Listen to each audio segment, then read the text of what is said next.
short lecture on next week on Monday, where we will talk about like some other classification techniques, and so like including like neural nets.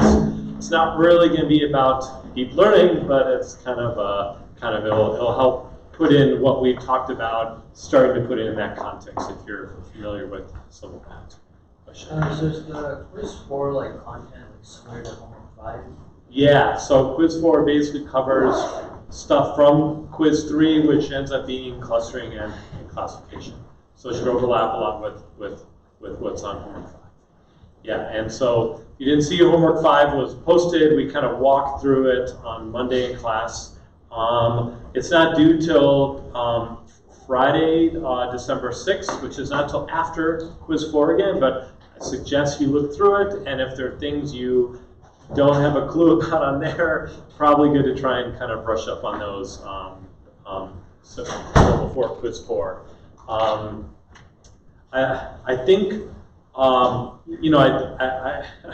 hope you stay for the rest of the lecture. I think most of what will be covered probably is stuff we've already covered in class. The stuff today, I'll say, is like maybe a little bit tricky. So I hope you all kind of get it. We've kind of built up to it, so hopefully you're ready to it. But it will combine ideas from kind of general gradient descending classification and perceptron, but also thinking about kind of the things, linear algebraic way where we're kind of transposing something halfway through to kind of conceptualize what's going on. But it's kind of an important part of machine learning, and at least the conceptual, I think ideas should be coming across. Yeah, and then so next week we have that half lecture, the quiz, and then there'll be a review session on Wednesday next week, and then that's it for lectures, and we'll have the final exam on December 12th, which is a Thursday, 3:30, I think, and it should be in this room. So great. So we're talking about, again, we're talking about classification. Okay, and the input is still going to be x, y, where x is going to be a subset of RD, and y is going to be in -1, +1. So at the end of these data points, what is changing today is that we're not going to find linear separators. We're going to find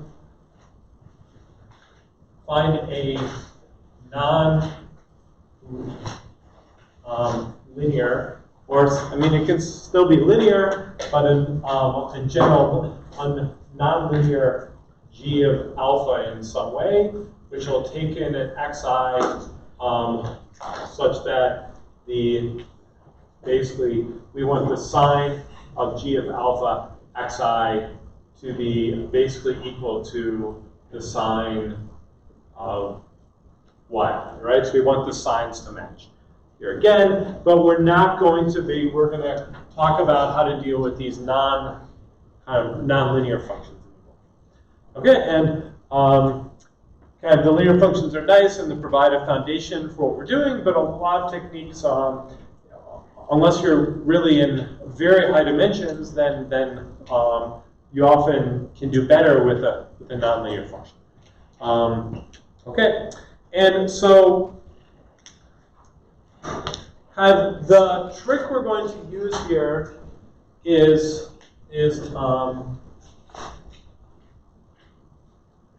are these ideas of kernels, and basically I wanted you to think of these as types of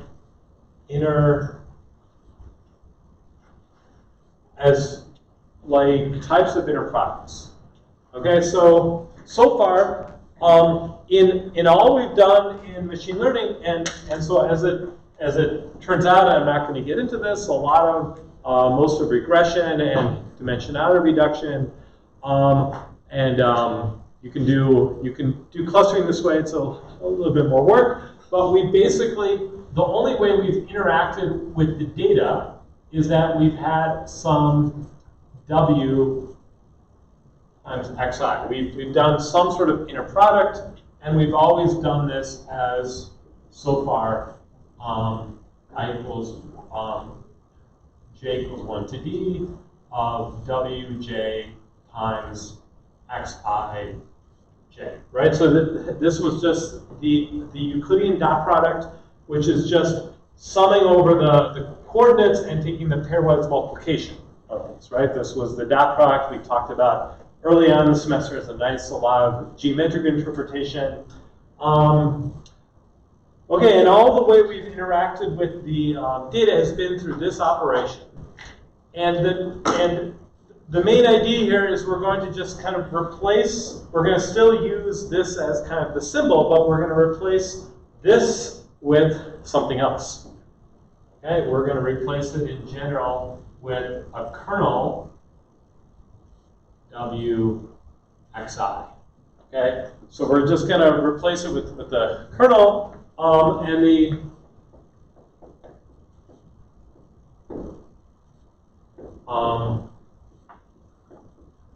okay, so the most common example kernels,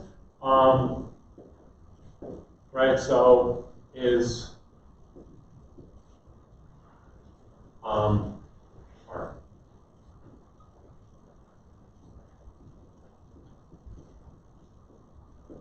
right. So this is the most common one, but you can also do and one we've seen before is to do, or probably the kind of is the so the Gaussian kernel.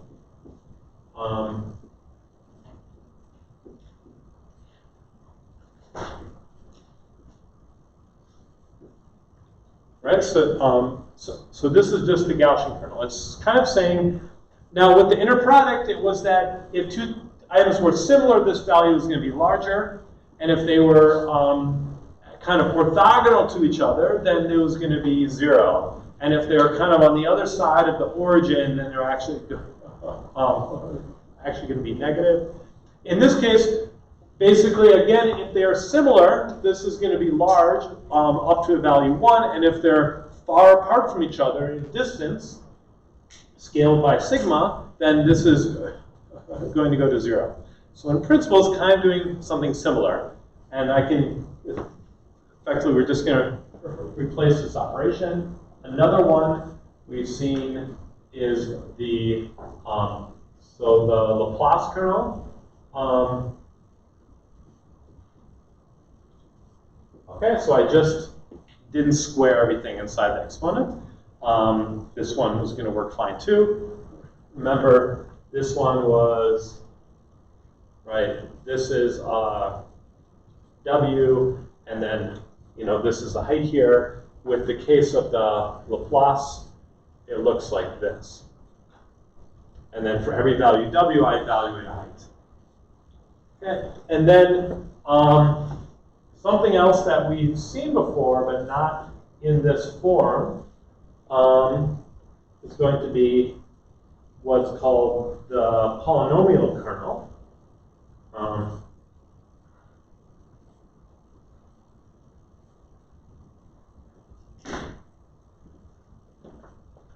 Okay, so again, this has the Euclidean inner product in it, but I'm adding some constant term, which can be like 1 or whatever, and I'm taking to some power. And basically, if I just kind of expand this, it writes out to a kind of all the polynomial terms up to degree r, which are relevant.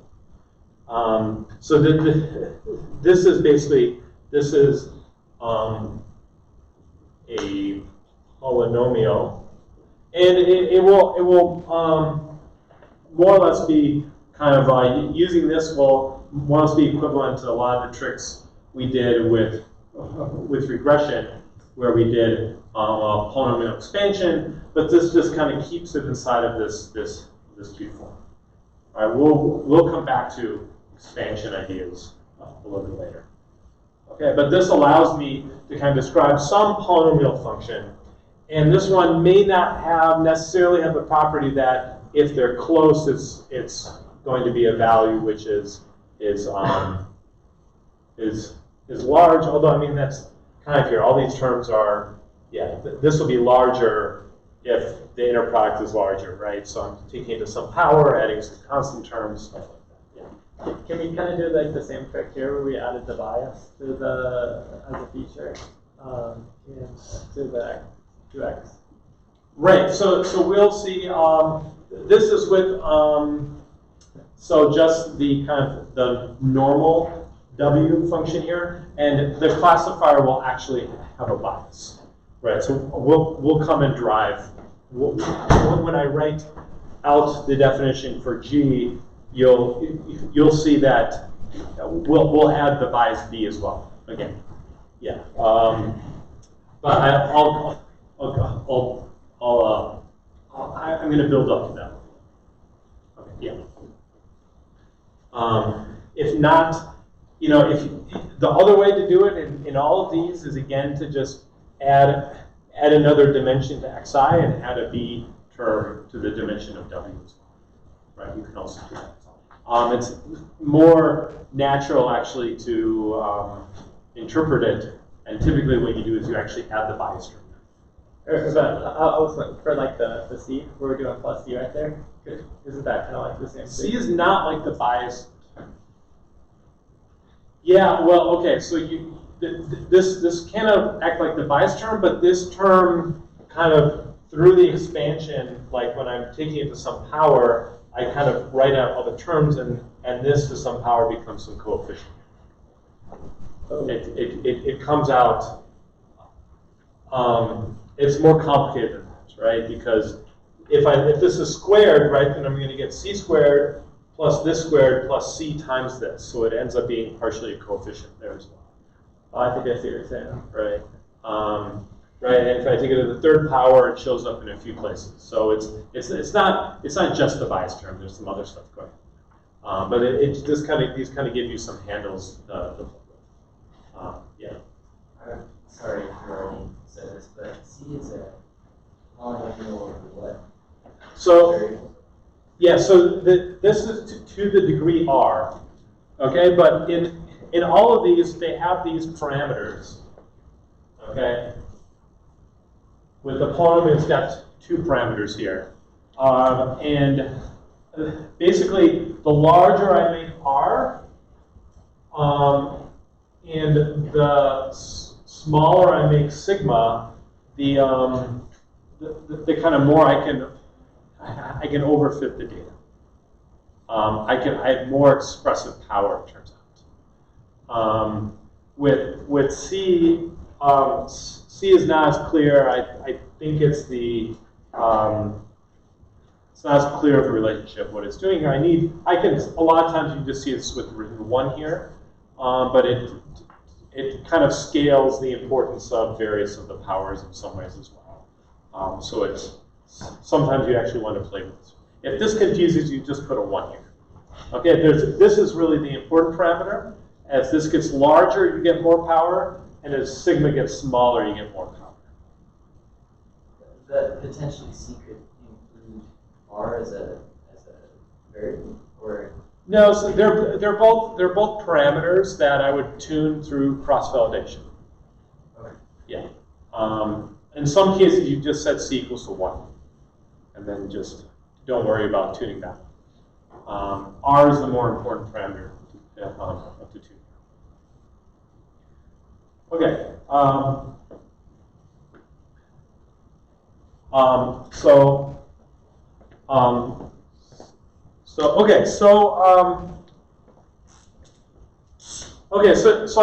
I just want to go and we can go through the perceptron algorithm again, but kind of the real key step to it, if you remember, was we were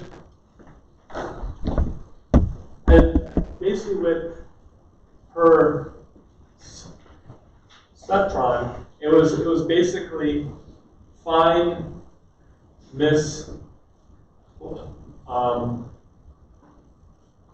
classified xi, yi, and then do this update.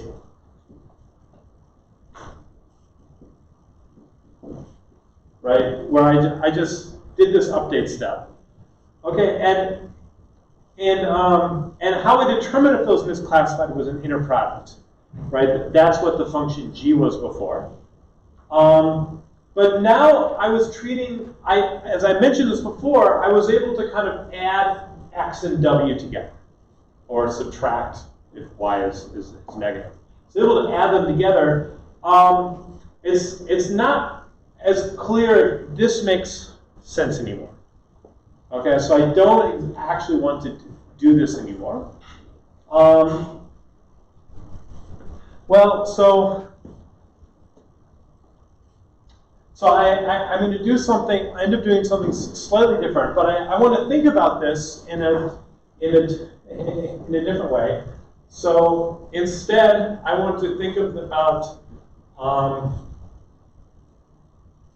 this object called the mistake counter, which is going to be this vector alpha, alpha 1, alpha 2.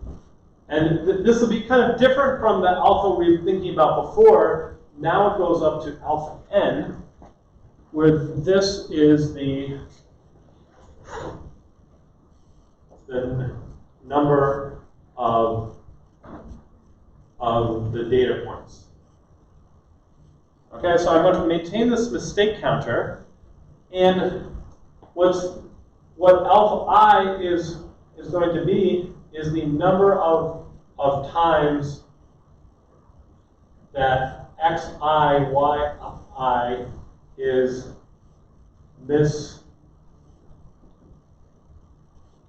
misclassified.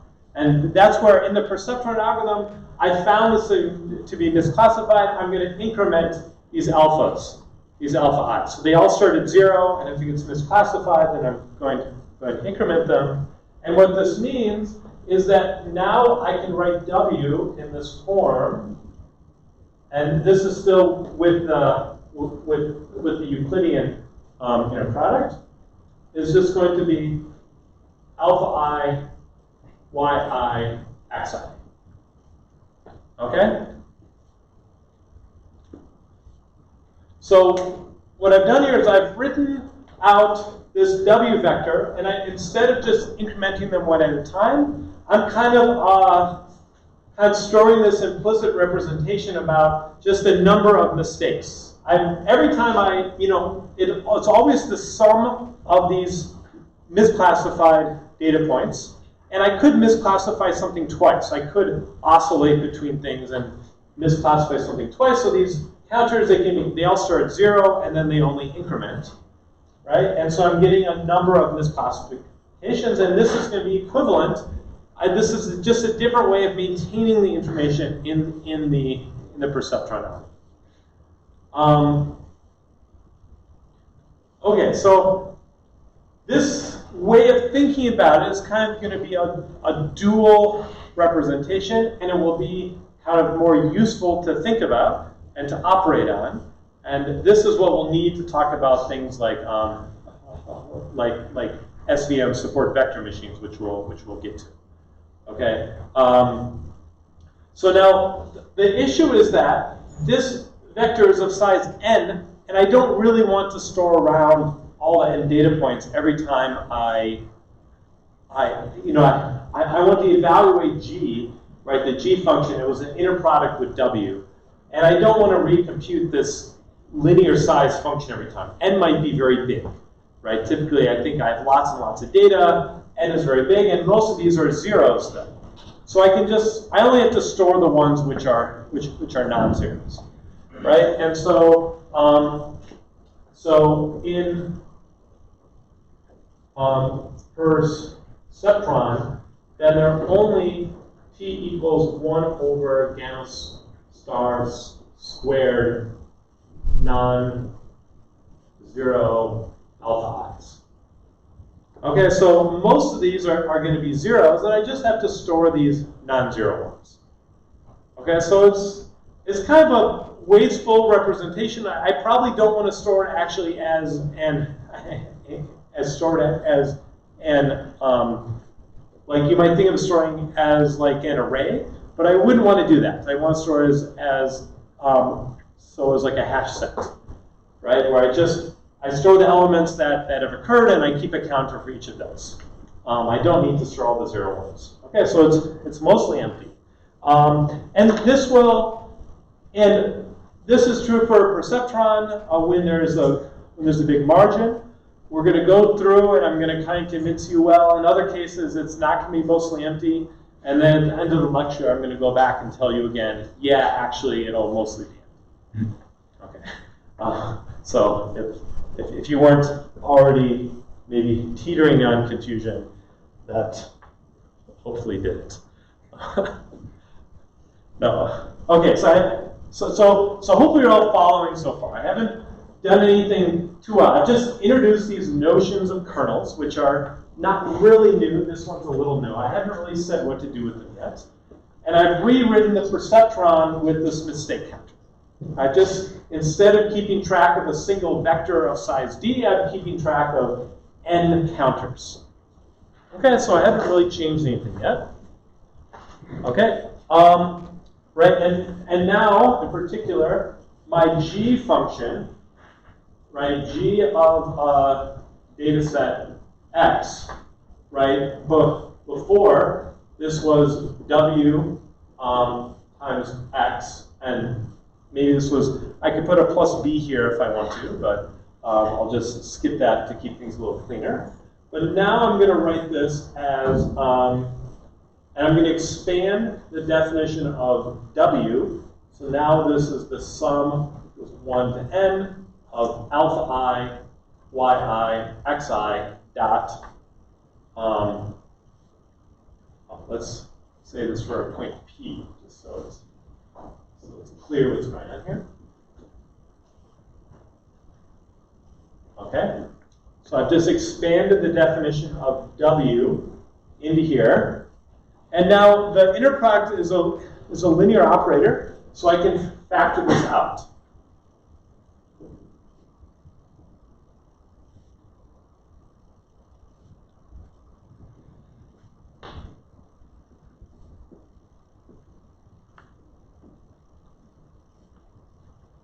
Okay, so now my function g of p, evaluated at a point p here, I can write in this way.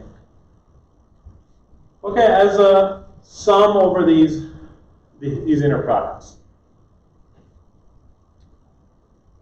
Okay, this is the point where I'm now going to replace this with the kernel.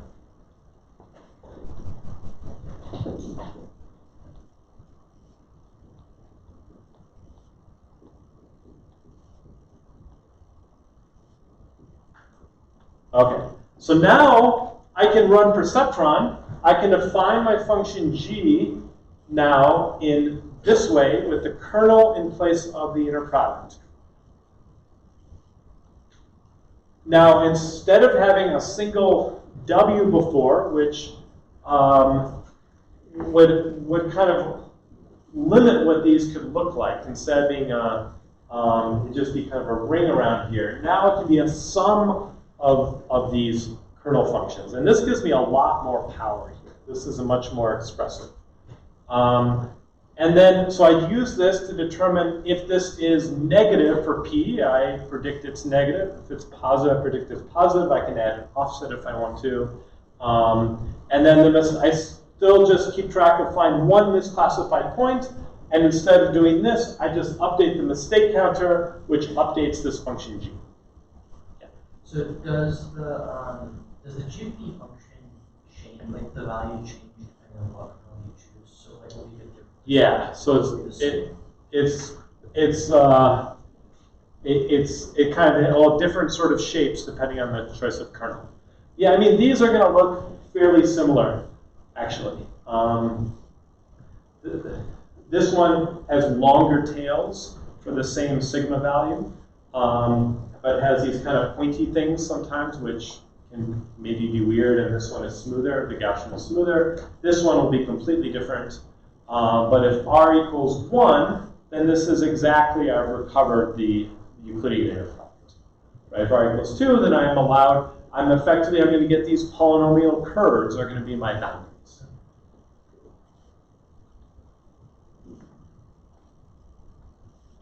But it's not just like a polynomial function that looks like a parabola. It can be these wiggly curves defined by, that are polynomially defined.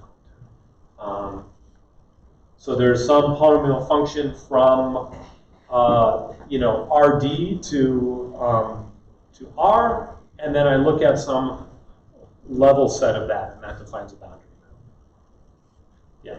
I'm still kind of confused as to how our mistake counter is able to effectively shift like the model in a way that covers the point that's being misclassified, or covers points that are being misclassified. Like how does alpha I, yi, the sum of them?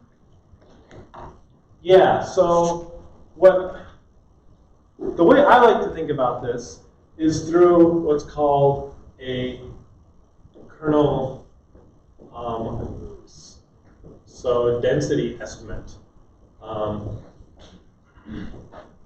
Okay, so this is given a point P, which is a point set P, which is an RD, and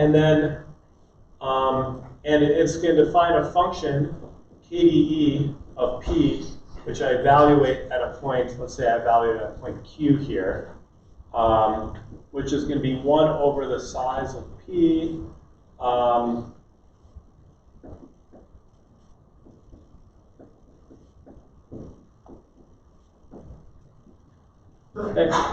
what is this doing? I've got a point set P, and I'm replacing each of the points with a Gaussian bump, and then right here, kind of like this. So I'm getting a function like this. Okay. So this is what's called kernel density estimate. This is a great way, very common way. It's kind of a smoother version of like a histogram. So I've got a bunch of points, and I want to get a kind of a continuous function that these points are trying to represent from. And this is kind of the from statistics, the most common way of doing this. You can see pictures in 1D, and that's where histograms make sense, but this generalizes to higher dimensions. You're just kind of replacing every point with the bump. Okay, what's different here is that I might have different weights on different points, so some points occur twice, and that some of the yi's are negative. Right? So I'm also going to have some, so it could be that this point was actually a minus, and these are pluses. So then what happens here is that this might actually look like this. Okay? And now the level set of this, right, where it's everywhere if this is roughly 0, everywhere it's above 0, I said, okay, these are probably positive points. These are probably negative points here. Right? This bump should not be as big, but it's still negative.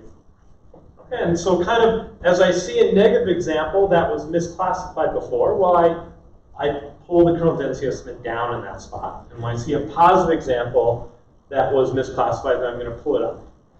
And that's kind of what's going on.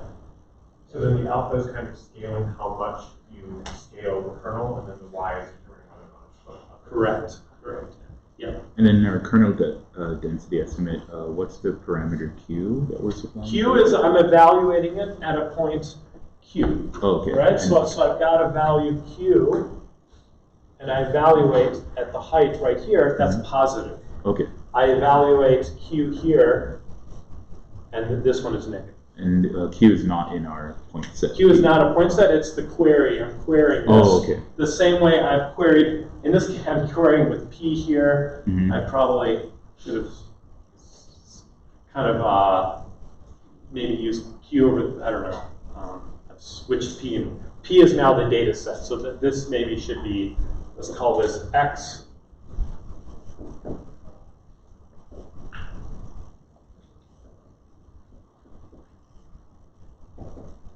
Right, and now we can call this this guy P.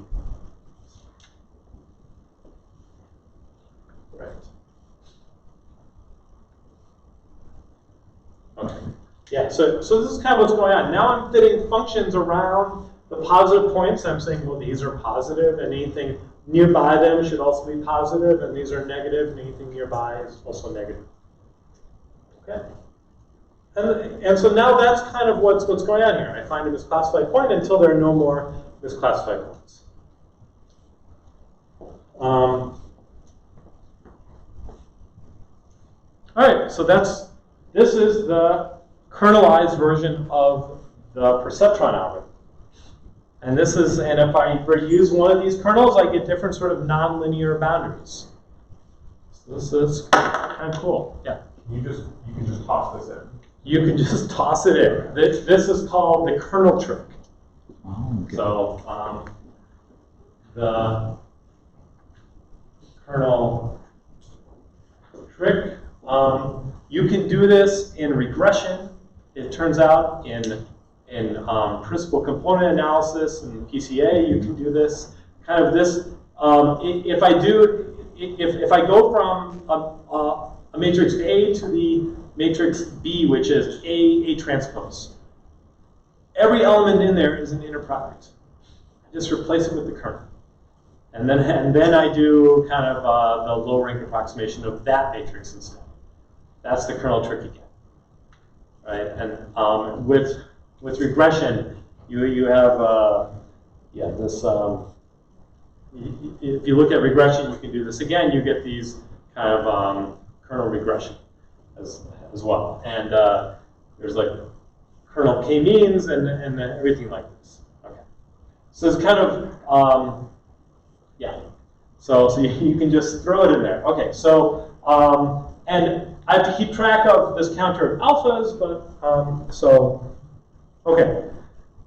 So that was one way how to do this. I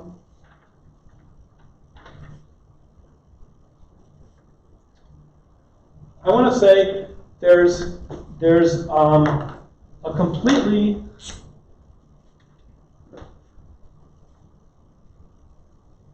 and so we're going to come back to this formulation. We're going to then and basically the function g is then determined again, right? Again, g is g alpha, but the alphas are not d-dimensional; they're n-dimensional now. Okay, so there's some other sorts of things we're going to come back to this formulation, but I want to say there's kind of a different way of thinking about these nonlinear classification, which is through feature expansion. Okay, and so this is most common with the polynomial method, and this is similar to the same thing we that we did with regression, where now I've got for every x data point,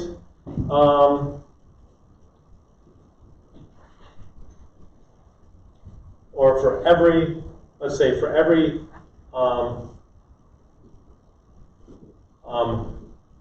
data point p, and let's say for p in R2, then p equals p1, p2, and basically I'm going to map now p to q, and this will be so I'll say q1 equals 1, q2 equals p1, q3 equals p2, q4 equals p1 times p2, q5 equals p1 squared, and q6 equals p2 squared.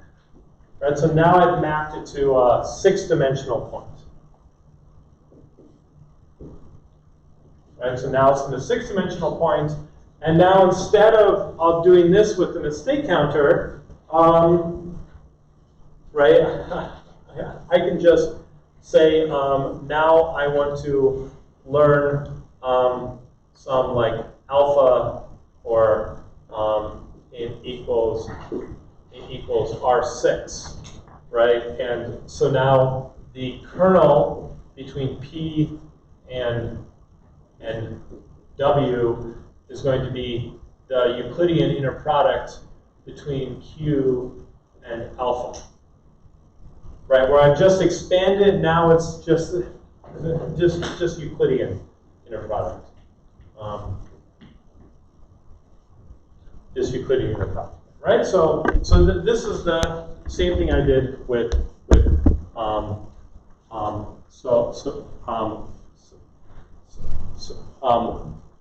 with like polynomial regression. Okay. Okay, and so the problem with this is that if there are kind of two issues with this. One is if the degree and the dimension d are large, then the expansion is kind of huge. I have to kind of expand it to a really high dimensional space, and I might not want to store this representation.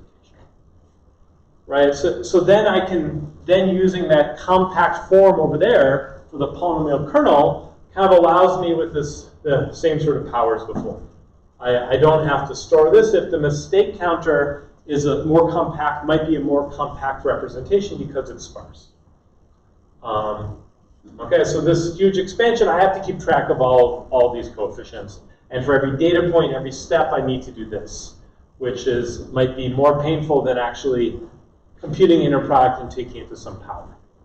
That might be easier to do. Okay, the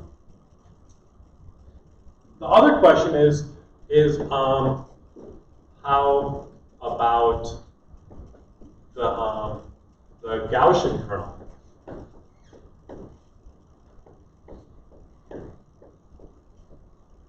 Right, so this works for, you can do this for polynomial kernel. Can I do this for the Gaussian kernel?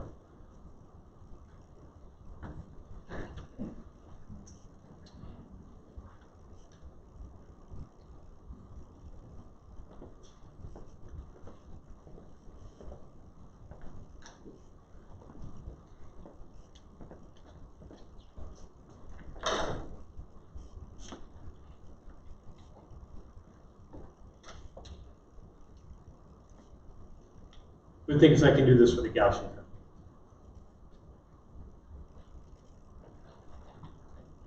So it turns out the answer is yes, approximately. Okay.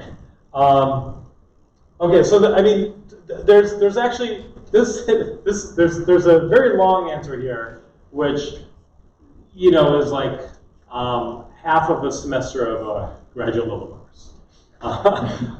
Okay. There's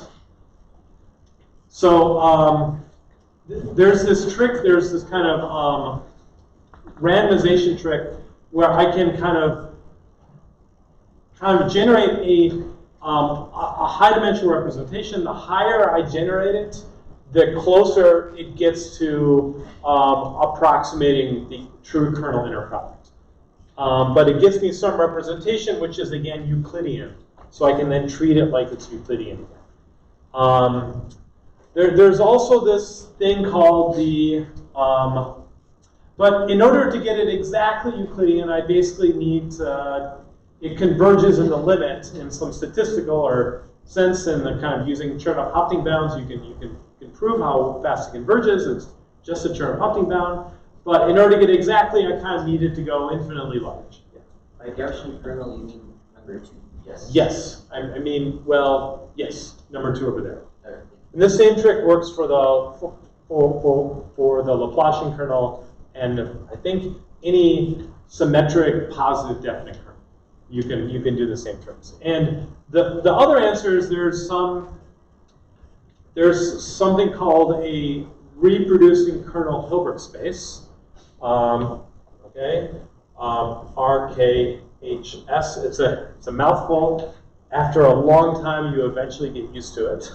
And what it says is there's a function space and there's some function space where an element, which is kind of like a point in the function space, is equal to is actually equal to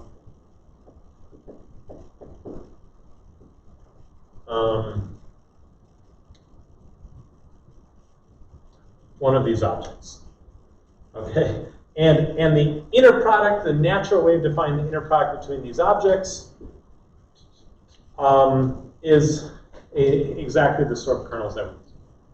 Okay, so but it turns out that because it's natural that if I only have n data points in the space, then the rank of this is n, and that means there's an n-dimensional representation of it. Turns out that n-dimensional representation about it, I could use alpha, these alpha i's, as that representation. This is not an orthogonal basis, but it will give a, if I orthogonalize it, becomes an orthogonal basis, and then I can trace Euclidean.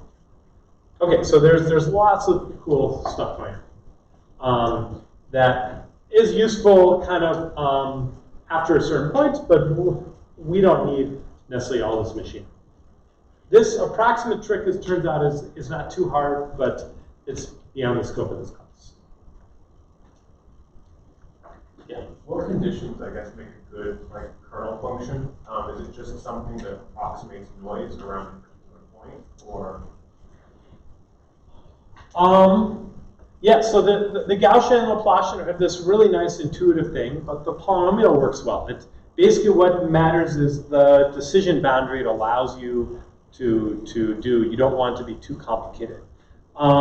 It turns out for all of this machinery to work, and it turns out that I can actually plug these into a gradient descent formulation, and the function is still going to be convex because of some magic in this machinery here, and that requires the kernel to be what's called a positive definite kernel.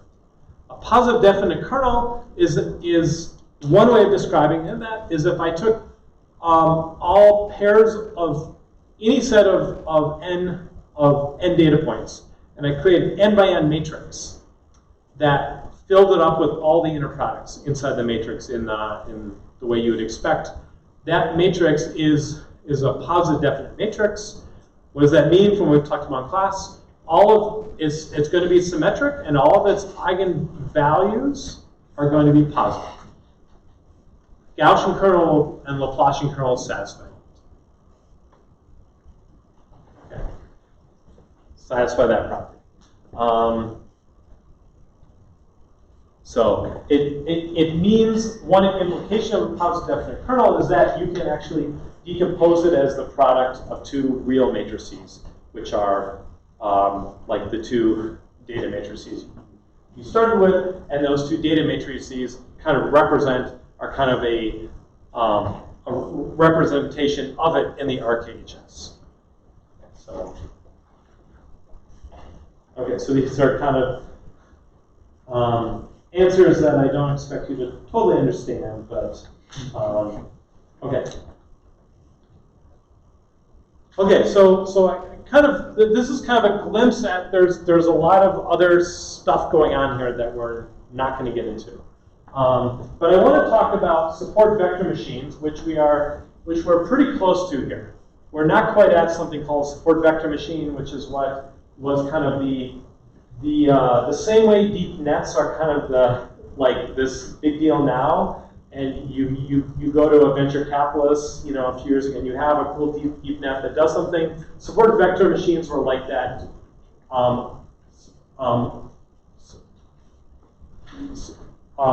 So during the first .com kind of boom, there were I saw these cool videos people made of like videos of what SVMs were supposed to do for venture capitalists, and they're kind of hilarious, you know, in retrospect. But these were a big thing, and they're kind of building on this idea, and we're going to kind of just add one kind of a couple simple twists to it. Yeah. So what were the things they were promising they could do, or what were the things that they were actually kind of doing at the time? The exact same things as now, they just weren't quite as good. Right? But it was kind of a big leap forward in machine learning. That was when we went from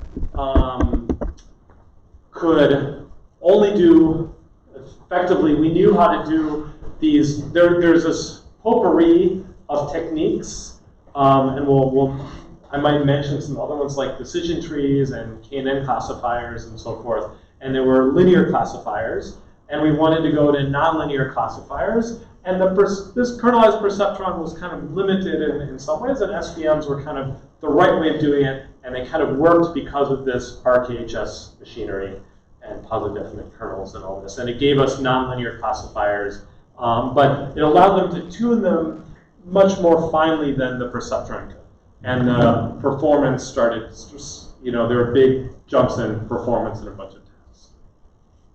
And you know, it turns out now that if you are choosing the right kernel and you have enough data, kernel SVMs can do often nearly as well as like deep nets, right? So it depends on the situation and not always in caveat. Okay. But all right. Okay. So what we want to do here is okay. So what happened down here? Let me erase the kernels here.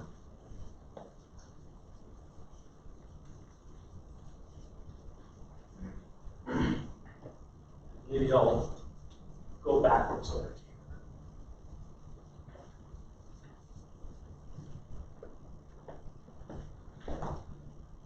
All right, so what's going to happen are these. I'm going to start by thinking about the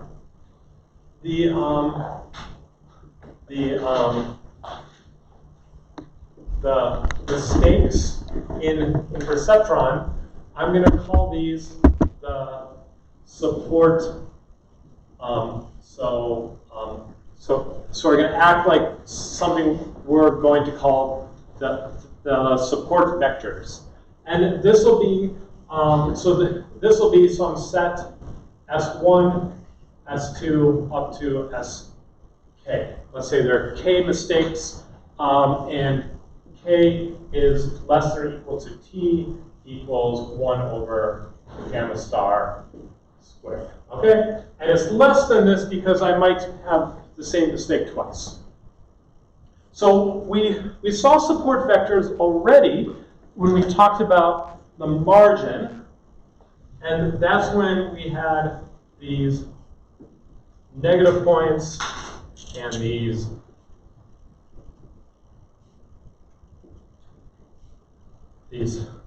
positive points here, and then we drew the best decision boundary, right? And then there was this kind of this region, and there were some points that were exactly on this boundary. These were the support vectors S1, S2, and S3 here. Okay, with linear classifiers in d dimensions, there are going to be linear in RD, they're going to be d, basically in general, d plus 1 support points. Okay? And we don't necessarily need all of them to kind of get like, if the margin is big enough, the perceptron might stop before we find all of them, even in arbitrarily high dimensions. Okay, but in d dimensions, I knew there were some finite number. Now, if I do kernels, this is kind of less clear. With the Gaussian kernel, it could be I've got a bunch of points near the boundary, and I may need all of them as kind of support vectors to properly define the space. Right? There's not really a limit of the number of support vectors. All right, so with these other kernels, but I still want to kind of think about a finite number of support vectors here. But there could be an infinite many. And this relates to this RKHS being kind of this infinite dimensional space.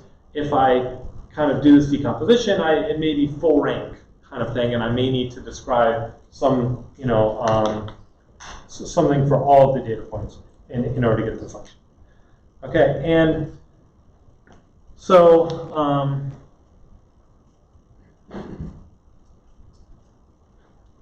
so now each support vector is going to, I can think of it as mapping to some point in Rm. Okay, and for the polynomial kernels, this mapping is what we described over here. Right? So this is this,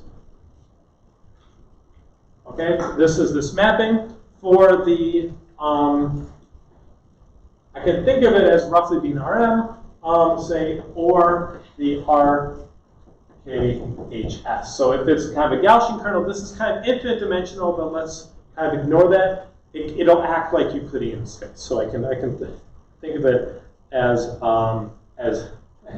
just Rm. Okay, and now I want to write the normal W as, again, going to be I equals 1 to k of alpha I times qi. Okay, so now in this space, I'm going to have a linear classifier. Right? With polynomial expansion, just like with regression, everything acts linearly once I've done the lifting. I've done the lifting map, and this will be the same thing true implicitly with Gaussian kernels as well. Okay, so I'm going to find the normal in this way. Okay, and so, or I can think of this as, in general,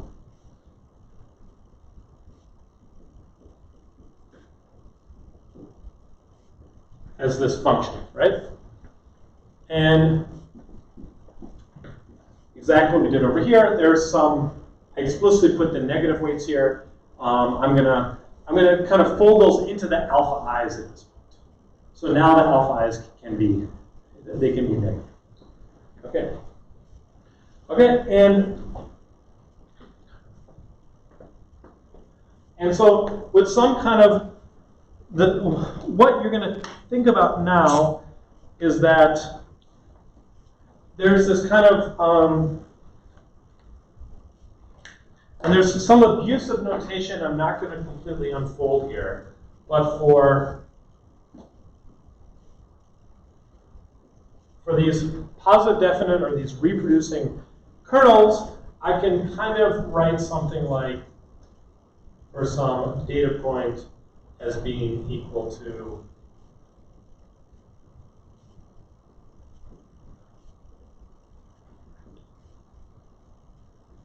okay, so now this doesn't quite match here, but kind of intuitively think of this as a function. So this is a property of positive definite kernels. I can kind of write this as a single element of the space. This is really going to be, the W is actually going to be kind of the weights in some sum encoded in here, but I'm going to think of incorporating this as a single kernel, just like I did a single inner product before for the function g.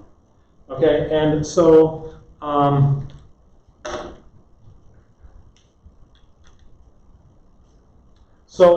and then basically what I can do is I can define some.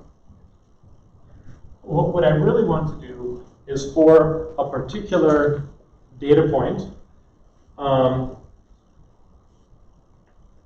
let's call this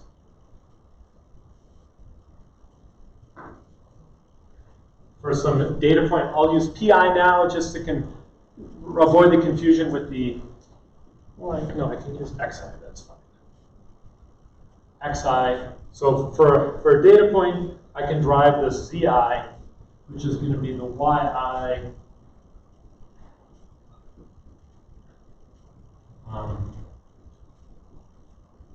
which is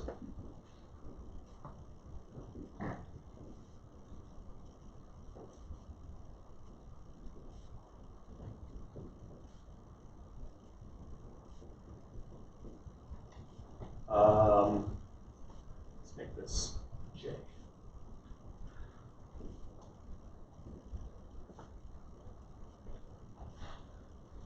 Okay, so now I wanted to find the ZI because then I'm going to have some loss function L of ZI. Okay, so if I have a fixed set of support vectors, okay, so here's, let's look at what I've done here. I've assumed I've got a fixed set of support vectors I found somehow. Now, maybe this is going to be all of the data points. Okay, so maybe all the data points are support vectors. Maybe I've got a subset here. And I've defined my function g effectively in this way. Right, so, right, so that it's just going to be, so I can evaluate a data point as yi of this function g of xi, and I get the zi out the same way I did before, and I can then plug this into a loss function, and my total cost is going to be the sum of all the loss functions. It's decomposable. Yeah. So for the support vectors, those are only the ones that are like basically touching the yeah. And then but touching is a kind of a stranger notion when I have kernels or polynomials now, right? Oh yeah. Right. So that's the issue. And then why is there d+1 support points? Because it's an so there's there's endpoints, and then there's d dimensions. Yeah, so the number of, so for linear classifiers, and there's a bunch of stuff that the machine learning class will get into with the VC dimension, which we're not getting into here, that independent of the number of points for linear classifiers in d dimensions, they're always at most d+1 points, which define the max margin separator. Right, to define a separator, I only need at most d+1 points. In 2D, I need 3 points. In 4D, I kind of have this extra angle, or in 3D, I've got this extra angle I can rotate it through here until, and I can rotate, but if I rotate too far, well, keeping this margin, I will hit a 4th point. Oh, okay. Because this is 2-dimensional, so we only need 3. Yeah. That's a 3 right So there. in 3 dimensions, I'll need 4, and 5 dimensions, 4 dimensions, I'll need 5, and so forth. But that's independent of n. I will never need more than this many to be non-zero in order to define this half space here. Okay, so This separator. Yeah. So for linear classifiers in kind of low to moderate dimensions, this is actually a pretty small number, right? And this is another way to bound the size of the mistake counter. And in high dimensions, I can actually kind of, there are tricks you can do by adding this regularizer I mentioned last or on Monday, I think, that will bias towards kind of simpler classifiers. And one thing this will do is it might bias towards fewer support points in high dimensions. Or that means it drives some of these alphas down to 0. Which essentially means I don't need them. Okay. Why is what we produce better than the hinge loss function that we defined a few sessions ago? Well, I'm saying this is not the loss function. This goes into a loss function, which could be hinge, right? And in fact, what's going to happen? So okay. So I kind of want to let's go back and look at this again. So I've got a fixed number of support points. It might be a lot, but let's say it's fixed for now. I can rewrite this function in this way. Now instead of this being a mistake counter, which is just these integers, positive integers, I've folded the sign into here, and now these can be continuous values. Which means now I can actually run gradient descent on this algorithm. Right? This value here, this is a constant. This doesn't need to be updated in the linear regression. Only the alpha i's do. Right? So I can run, like, this is the only kind of, the only model parameter are the alpha j's here. Right? This is a constant. Right? This is part of the data. This is the fixed support vector that I can use. I can't move. I'm not trying to move the support vectors. I'm just trying to kind of adjust these coefficients here. And so I can throw this, and I can treat this kind of like a point in Rm, essentially. Right? This was kind of like Qi here. It's kind of like a fixed point here. Right? So, and this looks just, this is just a dot product. Right? So, so I can run linear regression on this the same way I did before. Okay, and so this is a support vector machine, and the beautiful thing about this is for positive definite kernels, this will still be convex. This may not be convex if I don't have a positive definite kernel. Okay, but for Gaussian kernels, I can guarantee this will still be convex. It means it will still converge at a fast rate, and it just works beautifully. Okay, so now let's go back and say, well, what happens if I have the hinge loss, right? The hinge loss is actually pretty nice here, because let's say I start out with all the points are actually the support vectors. Okay, so all the data points are support vectors. I have a lot of these alphas, and I have n alpha values. So I'll start out with all the alphas as being 0, let's say. And so that means when I'm updating this function, it's pretty quick because everything is 0. Only the non-zero ones I actually have to compute. Right? But for points which are on the hinge loss that are classified correctly, the gradient is 0. Right? If zi is greater than 1, then the hinge loss is going to have a 0 gradient. There's 0 cost to that. It's classified correctly. So if I get a good initial guess of a classifier here, then I can basically set all the ones that are far away from the decision boundary, like things like out here, these sorts of points. These are going to get a gradient of 0, and they're not going to be support vectors. And this will be true even if I'm doing something like one of these kernel, say kernel density estimate view of it. Yeah, so if I go back to this picture, this point over here, which is kind of far away from the interesting decision boundary, I don't need to kind of have an alpha I here to represent it. And if I have a point near another point that has some coefficient, then this is going to be positive. This is going to be, if it's next to another thing with the same sign, that one can represent it. I might as well just have a high value here. I don't need to have a high value for this one. So a lot of the coefficients will go to 0. And I'll still, I can have this very complex model, I'm still going to have a very kind of sparse number of these support vectors. Okay, so just running regular gradient descent with the right loss function, and maybe kind of this, if you take the data class and an L1 regularizer on them might help even more. I'm going to kind of force a lot of the coefficients to be 0, and I'll still have a fairly simple model, and that's going to tend to generalize well. So it'll still be simple, even though it's much more powerful. You can find these complex decision boundaries but it will still be fairly simple if there is kind of some simple decision.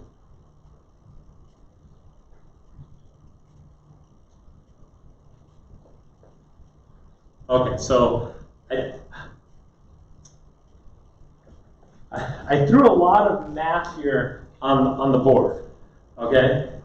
But I hope you kind of see this. What we actually did was actually fairly simple, okay? First we did the perceptron, and then we just counted mistakes instead, right? So this is just a different representation of the perceptron. We can also just do an expansion, and then we just use the linear classifiers, either with regression or with the perceptron algorithm again. And then, but with the SVMs, I'm doing, well, let's set them all support vectors, or I can have a finite number of these support vectors. And then I can kind of formulate, when I write out whatever this function is, I just need to optimize over these alpha j's. And it turns out it just kind of just magically works. So these mistake counters, I can then just optimize over these. And, you know, and it's, all the machinery we had before just kind of works. And these are support vector machines. Are you getting support vectors by doing regression onto support points? So I can, so think of two ways of how do I start what are the support vectors. The first one is I make all of the vectors the support vectors, right? But I start with all the coefficients as 0. And then I somehow maintain them. I only, I can check if there are, okay, good. Let's go through this point by point. Yeah, so there's, okay. How to choose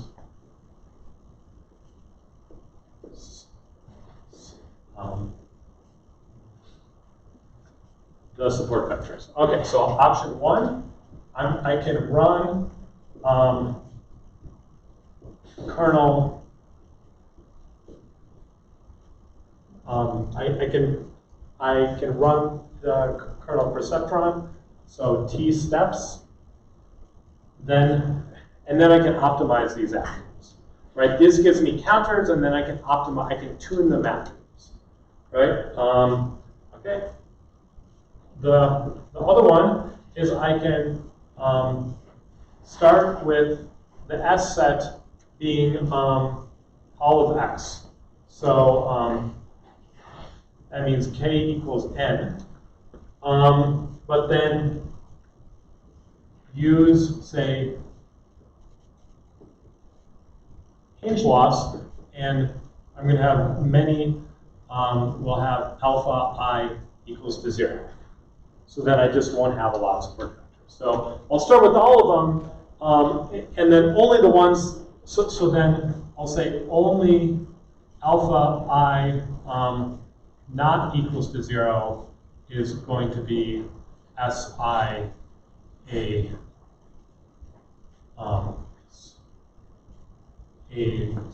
is going to be one of the support vectors. Okay, the third way is I can just run stochastic gradient descent. Okay, if I run stochastic gradient descent, remember instead of doing a full gradient descent where I compute the full derivative over all the alpha i's, stochastic gradient descent is just picking alpha i's at kind of the points at random, and I compute the derivative with respect to those. Now, some of those are going to have a derivative of 0 with the hinge loss, and I basically skip those. The ones that don't have a derivative, the ones that do have a non-zero derivative, well, then those become support vectors, right? And so it kind of automatically picks out these support vectors. And it could be that some of the points a second time through there, if I pick them again, their alpha i's will kind of, it's better to round them down to 0. Right? I can maybe round stuff down to 0 afterwards. But these are kind of like details in how you, the algorithms, and there are lots of variations on this. Right? But kind of how do you pick the support vectors? They kind of, you can do it kind of explicitly this way. There are probably other ways of doing this as well, but this is one explicit way to pick a set of T support vectors. I can start with all of them and then just let it sort itself out. Or I can run stochastic gradient descent, and this I'm basically picking them at random. But I only keep them if they're actually useful. Right? So the fact that there are not kind of which ones are the support vectors is kind of, it kind of should work its way out. Yeah. Let's see. I might be a little confused, but is this different? Like, is this like a kernelized support vector, or is it still like a linear? So I can do the same. I can do all the same stuff with a linear kernel, the linear inner product. All this works too. So you can do a linear support vector machine this way as well. What that means, it comes down to the implementation of it.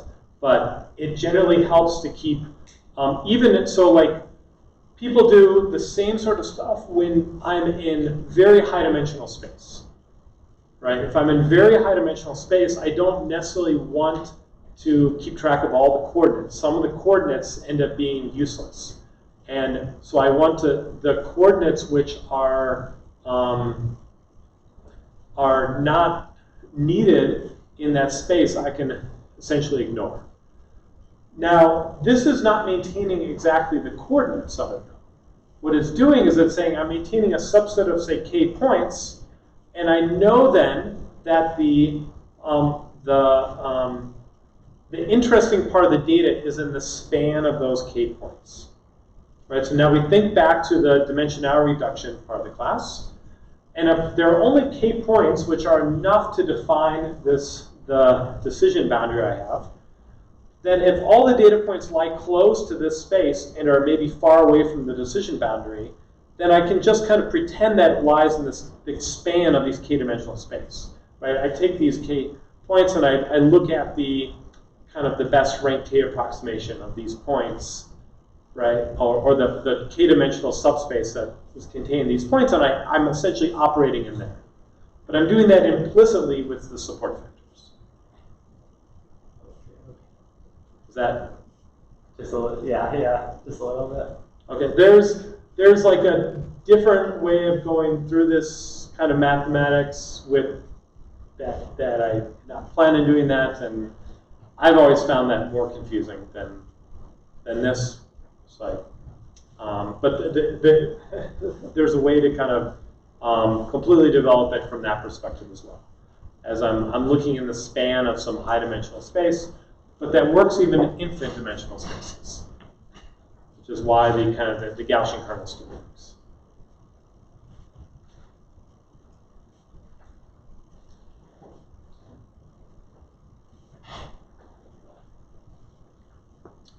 All right, so I think that was all I wanted to say. I'd rather kind of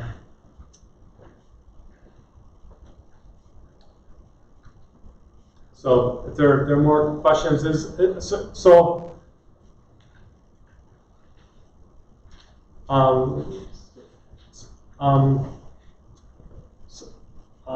this machinery kind of makes sense. Basically means you can plug in a kernel, and you get nonlinear classifiers.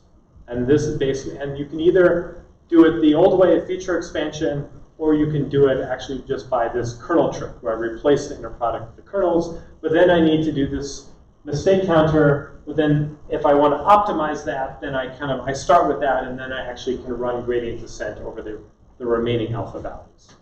And this works kind of, it allows me to take a gradient over this infinite dimensional space.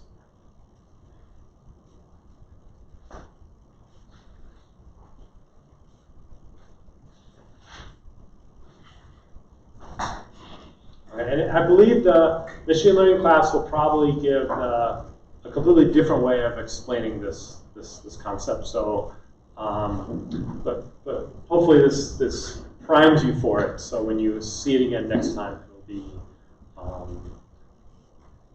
it's not surprising, I guess.